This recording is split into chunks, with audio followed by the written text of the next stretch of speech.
Well, first off, welcome to LinuxFest Northwest. Round of applause for LinuxFest. Hell yeah.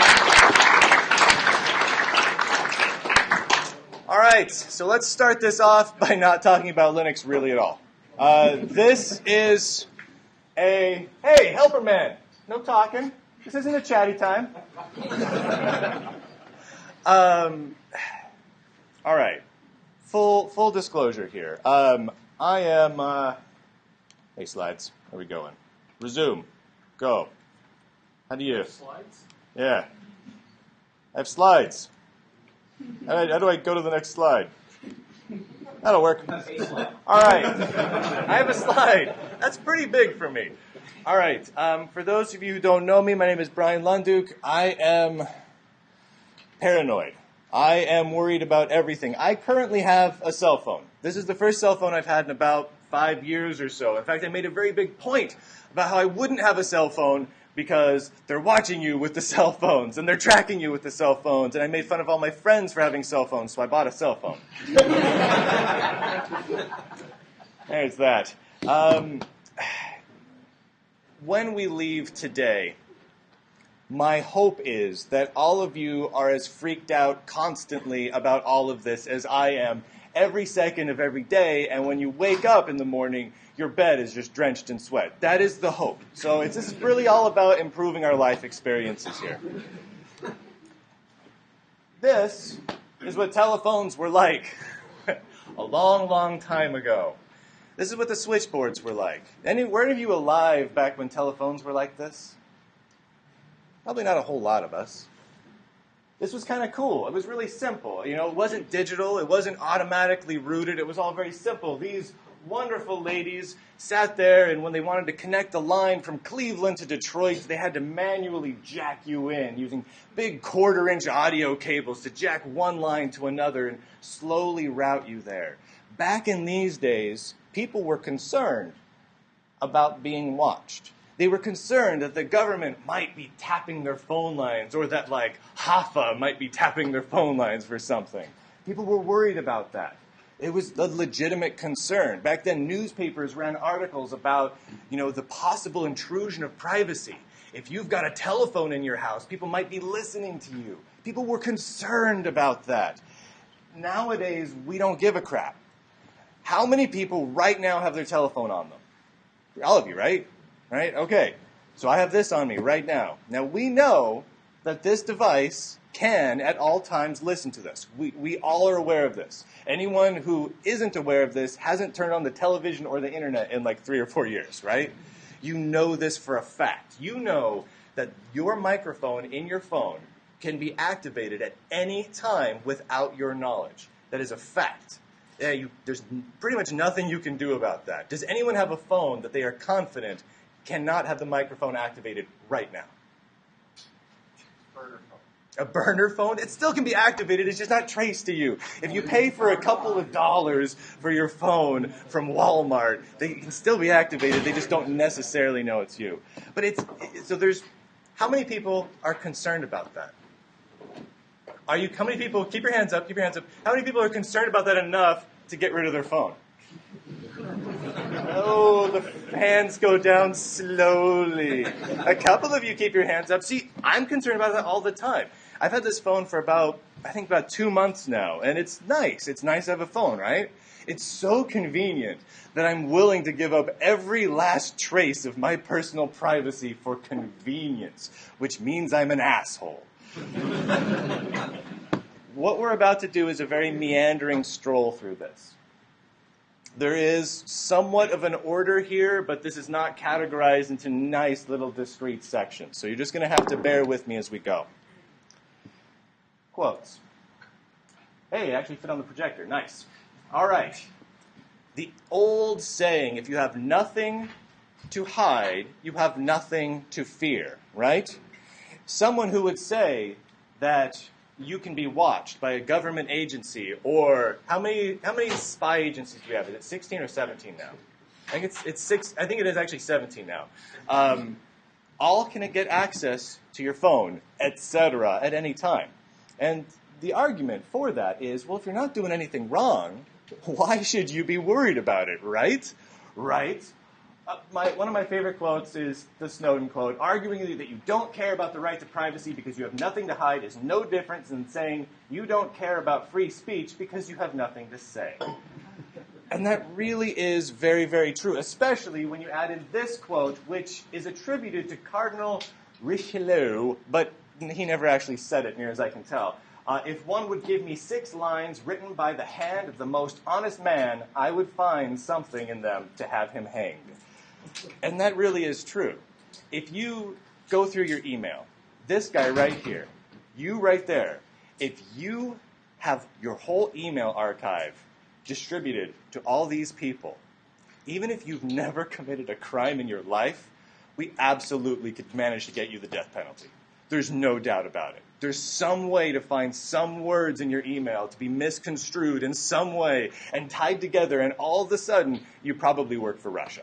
I mean, realistically, that is true. It is so easy to connect the dots. How many people read, like, Dirk Gently's Holistic Detective Agency by Douglas Adams? Yeah. All right, great book, right? The interconnectedness of all things. If a butterfly flaps his wings over here, there's an earthquake in New York, right? Everything is interconnected.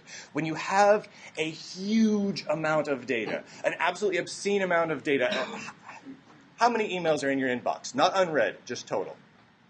Any idea? 100? I called on the wrong guy. Like 40,000 at least, right? It's insane. If you go through 40,000 some odd emails from any one person, not even worrying about the fact that you now know a lot of information about everyone that person's communicated with, you can probably cherry pick information to make that person look awful. And then you leak it publicly and it's just fantastic. So when we've got data, and when I talk about, these are the 3 truths of stolen data as I see that I've stored data, security can and will be breached. And we'll go over some of those examples shortly. But there is absolutely no place on earth that you can store your data that is secure. It does not exist. Period. End of story. There has never been a secure way to store data. There never will be, as far as we can tell, a secure way to store data. That's just all there is to it. That data that you have, if someone has access to it, they will use it for financial gain. Does anyone here use Google services?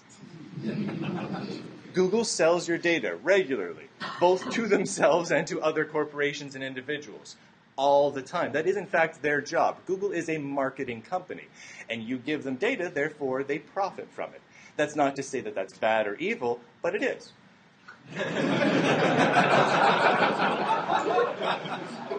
Data will always be used to gain more data.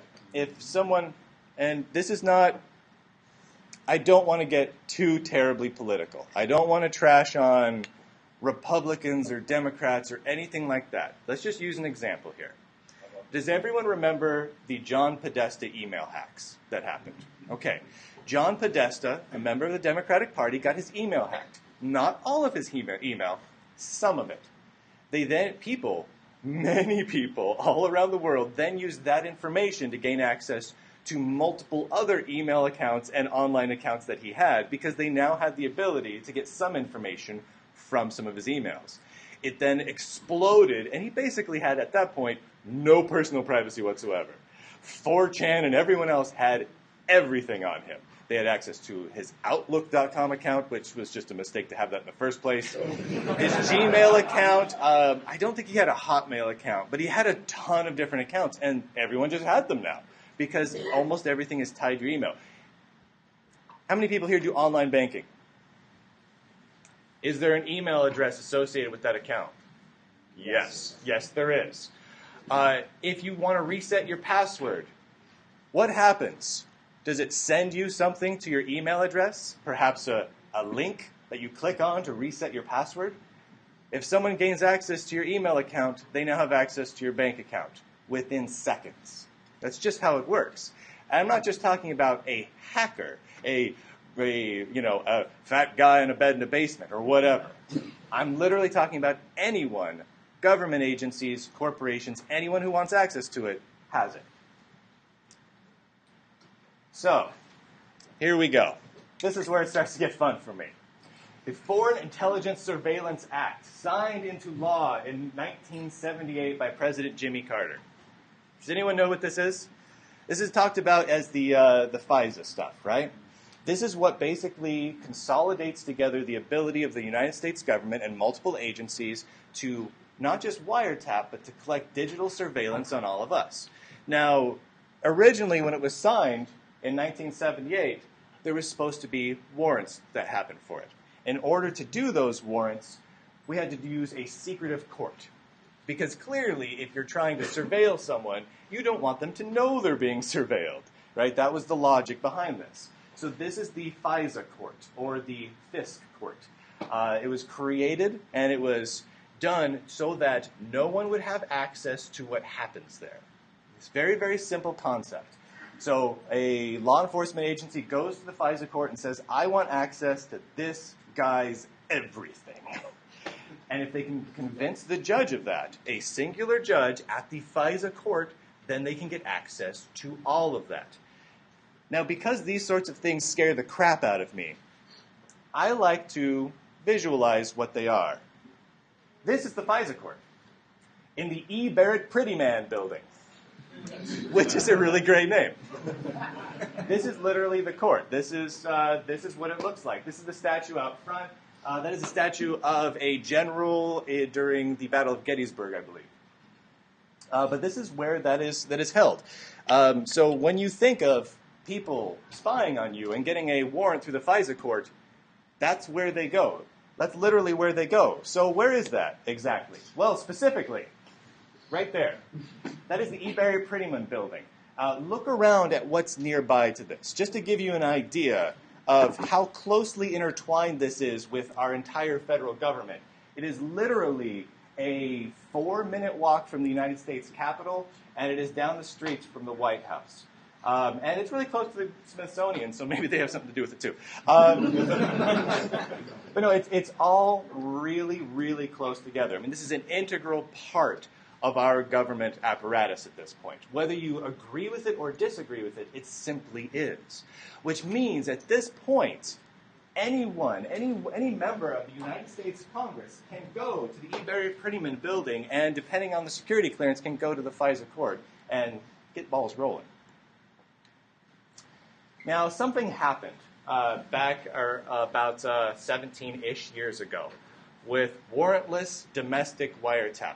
And everyone kind of generally knows what this is, right? This is taking the stuff we just talked about and making it so you don't need that warrant anymore. You don't have to go to the Prettyman building. You can literally simply fast-track it and get the authorization to warrantly tap everybody. And that's not just your phones. That's email accounts, everything else. Now, there's some debate as to when this program began. It is an official program. In fact, it looks like there's actually 2 or 3 official programs. According to Bloomberg, it began under the Clinton administration, at the very end of Clinton administration in 2000. According to the New York Times, it began in 2002 under the Bush administration. Either way, wiretapping you is happening. So, whoever did it, it's not really a political thing like a party fight. It's more just this sucks that this is happening. So right around that time, the government now has the ability to collect data on all of you. And we all know that that's happening in bulk. So at least up until very recently, and likely still occurring, every call you make, every text you send is in some way being recorded. In some cases, just metadata on it, like who you're calling and when. In other cases, all of the data, which gets a little complicated. How many people here currently use Yahoo Mail? Do you really still use Yahoo Mail? What is wrong with you, dude? Wait, hold on. Before you answer why you make terrible life decisions. Does anyone not know why you should not use Yahoo Mail ever? Okay, you're wondering why. So to make it very, very clear, all of your email for years and years and years is being given direct access to multiple agencies of the United States government, not to mention all of the countless companies that Yahoo is selling your data to. So go ahead. Why are you using Yahoo Mail? Because it's delightful. It's an account I've had for a long time, and I still use it to sign up for random websites that aren't web sensitive, like Strava. So you use it for stuff that you don't care. It's your spam catcher account. You know what? That's actually a pretty good use of it. Is Gmail really any better? We'll get to Google in a second. There's no spoilers on this one. So this is terrifying, right? But why, again, would Yahoo be the only one doing this? So we know that Yahoo did this, right? We know this for a fact. Everyone came clean on it, right? Why on God's green earth would the U.S. government care about Yahoo but not Gmail? That doesn't make any sense, right? There are over 1 billion Gmail accounts. Over 1 billion. That's a lot of people. Let's do some math real quick, and I'm going somewhere with this.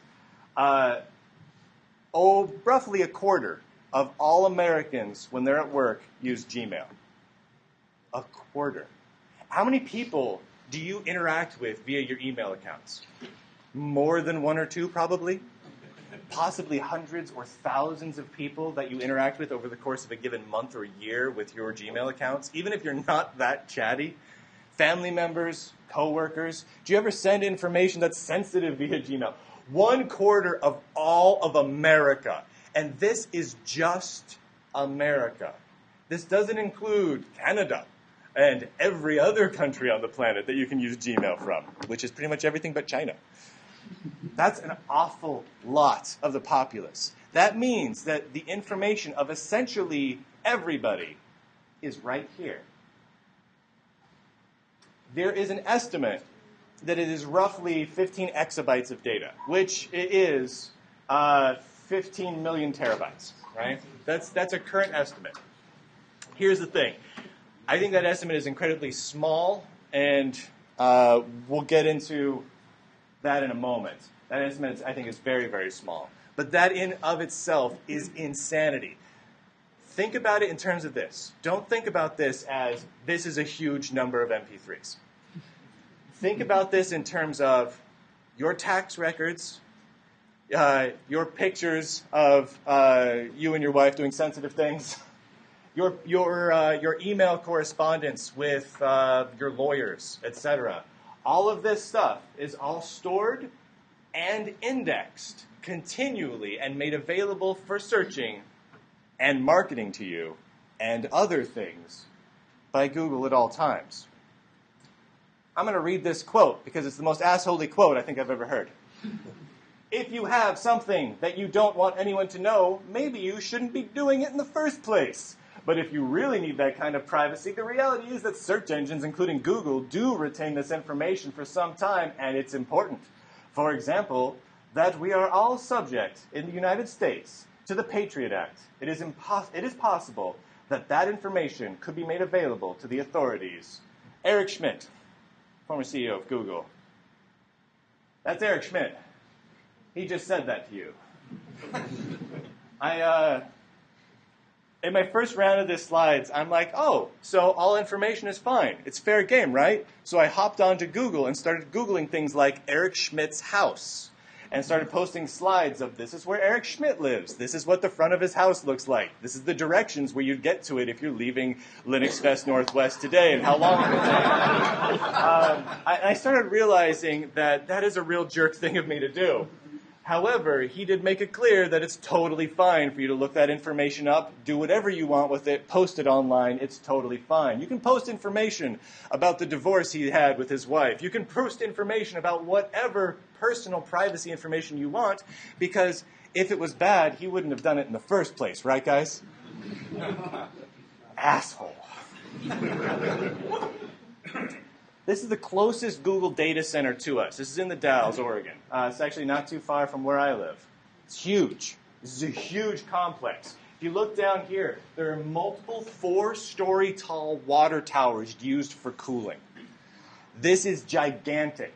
To give you an idea of scale, these are cars. This is a data center. This is a support complex plus supplementary data center. Now, I started doing some math on this, trying to figure out what you could store here. Recognizing, again, 4-story tall water towers just for cooling the data center. So it's getting very hot in there. So I looked online. I went to pogolinux.com, and they have a storage service, right? And I'm like, what are the most expensive storage servers they have? And you can get storage servers that cost just an arm and a leg if you really want to have like almost a petabyte of storage, right? But it is possible to get like a 6U rack that can store 0.7, 0.8 of a petabyte. Totally doable. Which means you could put, even with extensive cooling, let's say 2 of those per rack, plus like cool slide-out trays and pop-up screens and stuff, right? So let's say 2 of those per rack. How many goddamn racks do you think fit in there? That means each rack, minimum, could store a full petabyte. If you have, how big are racks, right? So let's say yay wide, roughly, about yay tallish, a little taller than me sometimes. So if you line them up end to end, just the length of a car, you're really talking about being able to store, say, 10 petabytes for a Honda Civic. Let's assume that little thing right there is a Honda Civic, and that's 10 petabytes. This is multiple stories tall, again, with 4-story water towers. How much data is in there? That estimate of 15 exabytes is low. That number gets huge in a hurry, and that is one data center. There are many of these, and some of them are much, much bigger. They chose this particular spot. I don't know if you can see it very well, but it is right next to the Columbia River there. They chose it because that way they could pump in river water like nobody's business to shove into those water towers and keep those petabytes and petabytes from overheating. That's all data on you. That's not anything else. That's data on me, that's data on that guy, that's data on him. You. It's there. Now, Google makes money off of this, right? They have literally no reason whatsoever to delete that data. There is no value in them deleting it. There's only value in them retaining it forever. If I was the Google CFO, I would advise the CEO to never delete anything. Keep it searchable and let me do more with it, right? It's a business, and they're clearly doing okay at this business. It's just good to visualize this stuff. All right, let's transition back over to data storage for the government. Does anyone know what the Utah Data Center project is? All right, this is a treat. All right. It was built for an estimated $1.5 billion outside of Lehi, Utah. The operations are led by someone from the NSA. Who that person is secret. The mission is secret, and the total amount of data storage is secret. However, since we know that the NSA has multiple programs in place to collect, store, and search in real time data from all of us, just like what Google has, we know that that's part of what this mission in data storage is. Now let's take a look at the Utah Data Center. This is what it looks like from the front. It looks rocky and dry because it's Utah. But this literally is the front office of the Utah Data Center. To give you a better idea of this, though, here's a sky shot. So, quick virtual visual tour here. These 2 large buildings you see down there in front, those are the data storage complexes. These are not 1-story high ramblers, friends. These are many, many, many stories high. This little tiny thin building that runs between them is the administrative offices for the Utah Data Center. That is the administrative offices. That's where the programmers and the secretaries and the network topologists and whatnot work. The data is all stored here. Cooling towers off to the sides. These over here, those are power generator buildings. Huge, huge power generator buildings. In case all of the power for the state of Utah goes out, the NSA and multiple other agencies want to be able to retain access and usage of all the data that's stored in these big, gigantic, mammoth buildings that make that little teeny Google one look just adorable. Huge. Now, Google stores all of the emails, essentially, for a quarter of America, as we have already seen. What in the hell is being stored in there? I don't mean to sound alarmist, but that's a lot of goddamn data. That's not a website. This is not a database. This is not the amount of data you put into a simple search engine.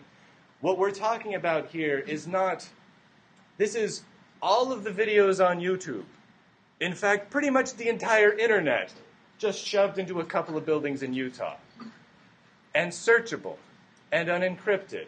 And also here are multiple Cray supercomputers with the express purpose of decrypting multiple encryption protocols, which is startling all by itself. Here's a little better shot of it overhead here. There's that administrative building. It looks like a giant banana or something else. Big data centers there. Again, power buildings over here and over here. Lots of water cooling off to the side. Interestingly, if you go look at exactly where this is, what you're really looking at is a place that is about a mile from a shopping complex and movie theater outside of Lehi, Utah. So you can go here and visit this. You can actually drive right up next to it if you wanted to. It's available on Google Maps, and as Eric Schmidt pointed out, if they didn't want you going there, they wouldn't have done it in the first place. So...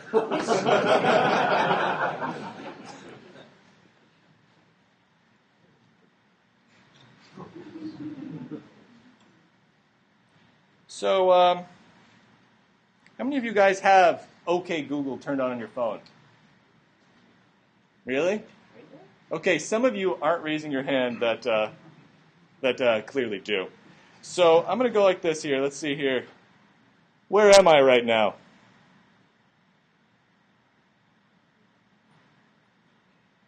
Here's a map of 3000 Lindbergh Avenue, Bellingham, Washington, 98225. So I just asked my phone where I was. It told me where I was, gave me a map to where I am, told me my exact address, and then spoke it out loud to me, which is creepy as shit. At all times, your personal devices know exactly where you are. That is a crazy amount of data. They know what's happening around you. They can hear what's happening around you. I'm going to take a slight tangent for a moment. Any of you play Pokemon Go? Any of you play... Put your hand down, man. Any of you play any other augmented reality game where you walk around with your phone out? Okay, not too many of you, but a couple, right? Thought experiment. Why would it be a bad idea to take the world's perfect surveillance device with a camera on the front and on the back and walk around like this everywhere? Just hypothetically speaking, if you were the NSA and you thought, hot diggity, we are entering the golden age of surveillance. These are in people's purses and pockets. But you know, those microphones don't work very well when it's all muffled and I'm hearing the jeans rubbing around on the microphone. If only people would take it out and hold it a few feet from their face so that we could hear them, and see what they're looking at all times. Wouldn't that be convenient? I'm not suggesting that games along these lines are spying on you. But one thing that might be important to remember is the company that makes Pokemon Go actually received funding by the NSA to build their stuff. That's worth checking out. There is a gentleman that's currently on the board of Niantic that has repeatedly received, Niantic is the company behind Pokemon Go, that has repeatedly received multiple CIA director awards for his work on things like Pokemon Go. The CIA has, this is not a joke, a venture capital firm. It's called InQtel. If you don't, it's the word Intel with the letter Q in the middle. From, Q from James Bond, that's why they named it that. Their job is to go around investing into things that would help the intelligence community, right? Fair. If you have a surveillance apparatus, you want to invest in the best, right? Well, it just so happens that the man that was in charge of that invested in what later became the company that developed Google Maps and then got spun into Niantic and created Pokemon Go. And the CIA was so delighted with how that turned out, they gave the man the CIA's Director Gold Medallion Award, or whatever it's called, twice, for a video game. Why would the CIA give a crap about a video game? Again, not saying there's a link there. Just feel like it's good information to throw out there. So we're talking about information collection, information gathering. What better way to gather information than if we have microphones and different sensors all over someone's home? So the IHS forecast for Internet of Things devices is that by the year 2025, we'll be at 75.4 billion Internet of Things devices worldwide. That's the current forecast. The growth rate is roughly mirroring that from about a year ago. It looks like that's about on track at this point. It might be a little shy of that, might be a little over, but a lot, more than a couple, right? So what is the sort of data that might be collected on you from such devices? Just valid things, right? Let's walk through this a minute so that when we look at a chart in a moment, it kind of all clicks. This is all data that is valid to be collected on you from your phone or from a variety of touch tablets or Internet of Things devices. You want to know what the weather is. I want to know what the weather is in Bellingham, right? How is that bad that someone knows that I was curious if it's going to be sunny today? If it's going to rain or not? That's not bad, right? Go to weather.com, no big deal. Your synced files will clearly, if you're syncing files, whatever service you use, they know you synced some files, right? It's not so bad. It's a lot of things. Let's narrow this down a little bit. Let's talk just about weather and time. So you know what time it is, where you're at, and you're looking for various pieces of weather. At that point, anyone who has access to that data can know what location you're checking weather for at any time. So, hypothetical. You've been checking the weather in Bellingham, Washington for the last 5 days. Now, all of a sudden, you check the weather in Vancouver, British Columbia. A hypothesis can be made there that you are either about to take a trip to Vancouver, or you just did, or you're in Vancouver. Something's happening where you're going from here to Vancouver. Let's say you do it in LAX, and all of a sudden you search for the weather in, let's say Guatemala or Moscow. So it looks like you cared about what it was like in LAX this morning, but all of a sudden you want to go to Moscow? And that's just from the weather, and they happen to know what time you checked the weather. That's a lot of data can be gleaned from a very small amount of data, and they know a lot more than just what weather you're caring about. Pardon for the light change. This is that Internet of Things device what I was talking about, that 75 billion. Then this is that compared to the number of computers that exist in the entire world and smartphones in the entire world. There's more IoT devices, clearly, going to be out there than computers or smartphones. That's scary. That's scary all by itself. But how does that compare to a far more interesting demographic? Here it is compared to the population of the world. That means that for every man, woman, and child, not just every household, but every individual on the planet, there will be a number of IoT devices on them at all times. And most of those devices will not be going to most of the population. The reality is they're going to be condensed. North America, Western Europe, areas of South America, areas of Japan and certain parts of Asia will get more of these IoT devices than, say, Central Africa, right? I mean, it's just going to happen. Places where we have good internet and power access are going to get a lot more of them. So here's the population of the United States of America. It's roughly 1 pixel on this chart. In fact, I did the math, and it shouldn't really even equate to 1 pixel, but that's the best LibreOffice could do. So it actually makes it look better than it is, which means that your houses are going to be filled statistically with things gathering data points on you. Now, those data points, some of them are going to be innocuous seeming, right? Let's say you have an internet-enabled crock pot. This is my favorite example in the world. All they can really gather with you on that is it plugged in? Did you touch it? Did you set some cook times, right? That's all they know. But from that little bit of information, they know maybe you're not home right then, or you definitely are home right then. They then can track part of your whereabouts from your crock pot. That's one of those devices. Your house is filled with them. How many people have IoT devices in their house right now? Okay, those of you not raising your hands, are the only devices connected to the internet in your home your laptops and desktop computers? Yeah? Yeah? Because if you answered no to both of those, you're very much wrong. There are internet-connected devices in your home. Do you have a set-top box from Comcast, Fios, Xfinity, anything like that? You have an IoT device. Often, those remote controls even have microphones in them. Just saying, those are connected as well.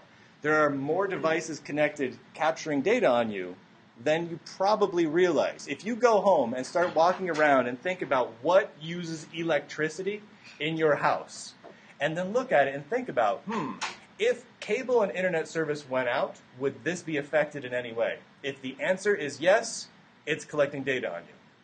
Your Xbox, your consoles, your set-top boxes are probably the most common ones for most people.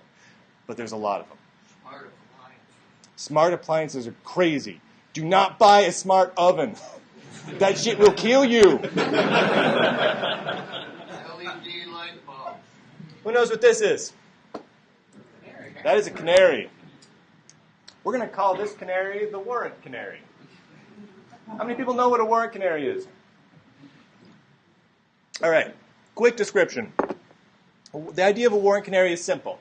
If you get a national security letter, a request for giving data over to a national security agency and your company or an individual, that request is often accompanied by a gag order saying that you can't tell anyone that the government or agencies requested that information of you.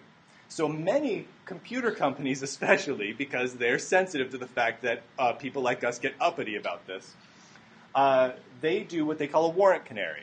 So they do yearly or quarterly, if they're nice, security reports where they say, you know what, in 2014, we received no letters from the NSA requesting data. But then in 2015, if that line goes away, the canary is dead.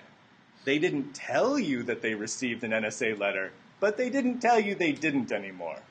It's their way of getting around that. So I want to take a look. For those of you who haven't paid attention to warrant canaries, it's important to do. We know that, how many people use Reddit, for example? I use Reddit. Reddit's received letters. Their warrant canary went away over a year ago. So here's a couple of examples here. Here's archive.org. Archive.org. So national security requests from or FISA orders received, 0. This is for 2015. I haven't seen the data for 2016 yet. I don't know that they've released it, which makes me nervous. So I kind of went through and looked at a few of them, and here's some of my favorites.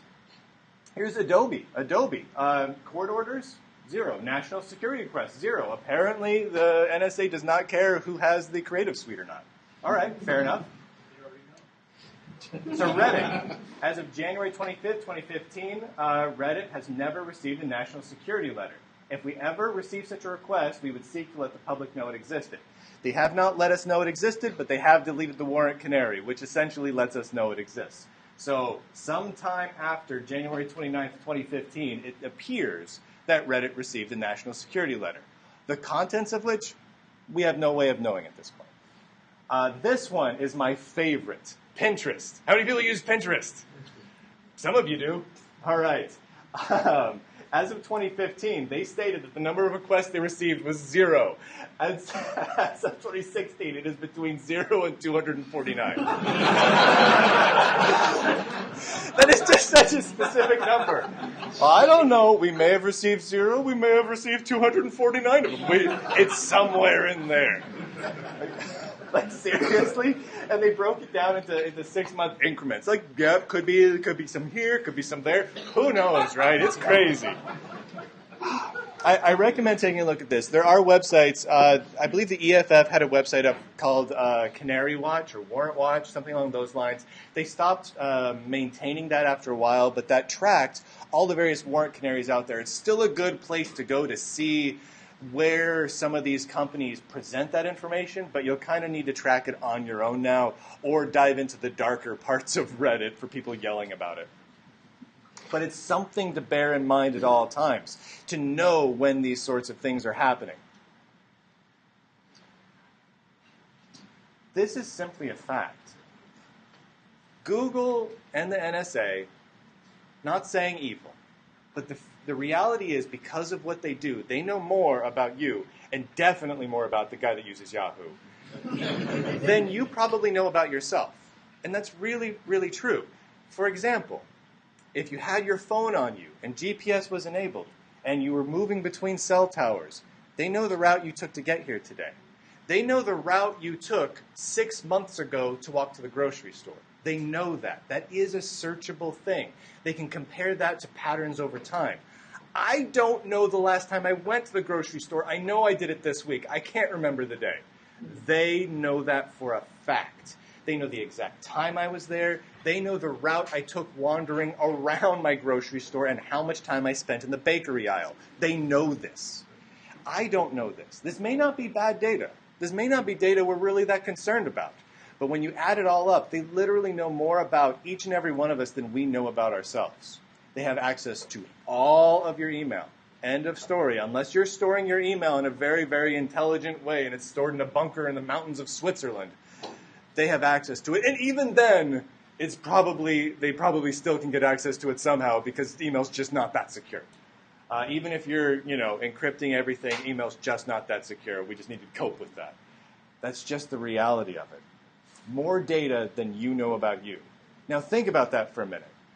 Think about everything that you do in the shadows. When you're home alone, what are you doing? When you go out by yourself and, you just feel like blowing off some steam and you want to go to a bar or hit the movie theater or something, and maybe your friends don't know. Maybe you were playing hooky from school or from work and you don't want your boss knowing. Think about all the things you don't necessarily want people to know that are pretty innocuous. You're not breaking laws, but you don't necessarily want people knowing about it. It's known. It's known, it's searchable, and it's recorded. It just is. And we've consented to that. And we still carry phones. I still have this on me because I'm stupid. Because I'm a really stupid person. And I just can't imagine going back to a way. How many people were kids in the 1980s or earlier, right? This wasn't the problem back then. I would leave my house, and my mom didn't even have a clue where I was. The government didn't know where I was. My teachers didn't know where I was. I didn't know where I was sometimes. And did I die? No, I was fine. But the reality is, I don't want to go back to that. I don't want to go back to not having a camera or phone with me at all times. That's terrifying. I can't imagine that. How many people here would freak the hell out if they had to put their phone away and not use it for a month? And not hop online for a month, and not use their cable box, their video game consoles that are connected online, anything.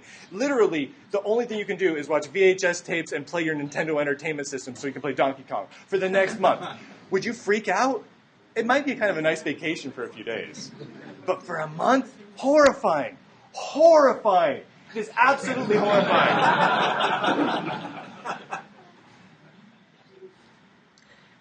Tinfoil hats are funny, but they are kind of based on science, in a way. What is a tinfoil hat, if not a slightly ineffective Faraday cage? This is a Faraday cage. In fact, here, can I play this? Yes, we can. This is me from a previous LinuxFest Northwest, a couple of years back. This is a giant man-killing, literally, this killed a guy, Tesla coil. This is me inside of a strange Faraday cage. That is Schoen from the EFF and another buddy of mine in there. We went inside of it because we wanted to do something stupid. I am inside a giant tinfoil hat right now, right? I'm sitting there, and this is a Tesla coil that literally killed a guy in the Cirque du Soleil, which is why a museum just down the street from here got it. And here's what's about to happen. What happens when that thing gets fired off at me? Come on, fire it off. Boom! Right in my face. Look at that. I'm touching it. I'm sticking my hands up against that metal. I'm saying, yeah, I am literally millimeters away from sudden death to the face inside of a Faraday cage. The tinfoil hat basically operates on the same idea. Same basic theory, right? It's tinfoil, right? Now, it's a little less effective because it doesn't completely encapsulate you. Clearly, if you just have a hat on, there's other paths for that electromagnetic signal to go, right? So you're still going to die. I would not put on a tinfoil hat and stand in front of that Tesla coil. However, they have done experiments. If you take basically a sensor that senses that sort of electromagnetic radiation, and you put that sensor inside of a tinfoil hat, it's reduced. Not significantly, a very small amount. In fact, I think it's less than 10% overall, but it is reduced. It is reduced. With that in mind, we're going to build tinfoil hats today. Go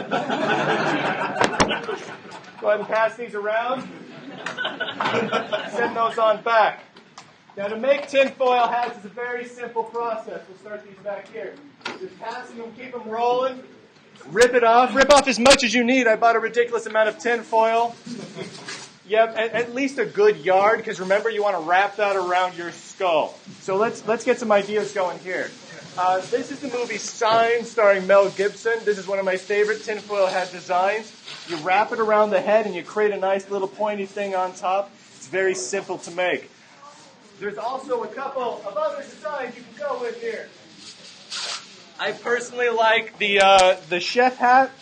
I work at a burger joint sort of thing going on. That's a nice way to go. I highly recommend that route. Or the classic Weird Al captain's hat. Not bad, go with a little Admiralty hat. Now, technically, this will protect you from some things. That is not actually a joke. I mean, it is. It's a joke. But the reality is this will protect you from something. So let's bring that back up here for a second. Yes, please. Pass and build these. This is the most important thing you will do today. Absolutely the most important thing. So, when I came up with this idea, the thought never crossed my mind, I'm going to give tin foil to a couple hundred people, and it's not going to make noise. I don't necessarily think these things through. But so here's the takeaway from all this. As you are building tinfoil hats, literally people are turning down a tinfoil hat? You're crazy. If you would like to make more tinfoil hats throughout the conference, we will have tinfoil available at the OpenSUSE booth. Oh, my friends. Can I ask you a question? No. Thanks. Does any of this scare you more now than it did before? No? Yes? No? Were you already totally freaked out? Yes? Most of you? How many people here still truly don't care? That's nice. You got a little, yeah. Solid. That needs to go on the tweeters. I think we should be. I think we should be terrified. And here's the horrible truth about all this. No amount of encryption, no amount of being selective about the services you use will protect you from any of the data invasion that is occurring. It will not.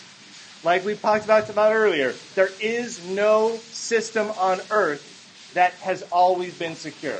It has never existed. Even if you take your data and bury it underneath a mountain, I eventually will get a shovel big enough and I will get your data. There is no way to do it. We can make it less convenient for people by not using a cell phone and holding it in front of us while we walk around all the time. That would be a nice first step. But realistically, there's nothing you can do. So when you go off today and you think about what did I learn from this presentation, it's that you're screwed. End of story. And unless we let off a gigantic EMP in the upper atmosphere, there is nothing that we can do to protect ourselves. except wear a lot of tinfoil hats. That's really all we've got. Thank you, everybody. Enjoy the rest of the conference.